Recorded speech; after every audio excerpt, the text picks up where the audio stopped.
have never seen this level of discipline anywhere else.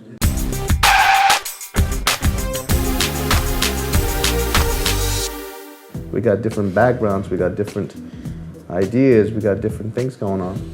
The culture part of it, we're talking about Japanese culture and Mexican culture, Sri Lankan culture. Decision making is done very differently. Everything's very different. It'd be very different back in the States, right? So it's good to have that mix, but I'm very particular about having a mix that's unique here, that also has the elements of Japanese culture that we can pick out. I mean, there's a huge part of Japanese culture which is absolutely great, the discipline. Everyone is incredibly disciplined, right? I have never seen this level of discipline anywhere else, except maybe the military. You ever seen anybody work on time like they do here? Like, tell someone to show up at 8 o'clock, they're outside from 7:45 eating an onigiri, just waiting for it to be 7:59 to come upstairs. Right. I've seen a manager at a store standing at the door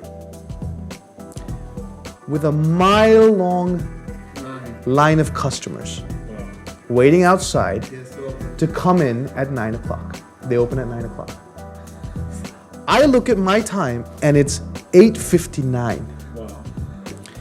And this gentleman's standing there like this, looking at the second half till it gets to 12.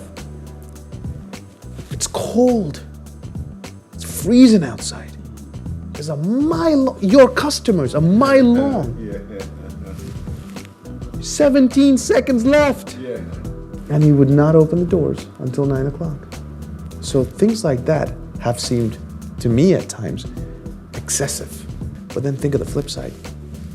When the earthquake happened in 2011, every train, and you know how the trains are here. You know how many trains are out there. You know the network that's... Did we have any damaged trains or anybody die on the trains? Every one of those was stopped within seconds of the earthquake, right? And earthquakes don't have pre-warnings, right? You get seconds maybe. But in those seconds, they stopped everything, they shut everything down. If it wasn't for that by-the-second discipline, you wouldn't have been able to implement that in those worst-case scenarios either. That aspect of Japanese culture, I really admire.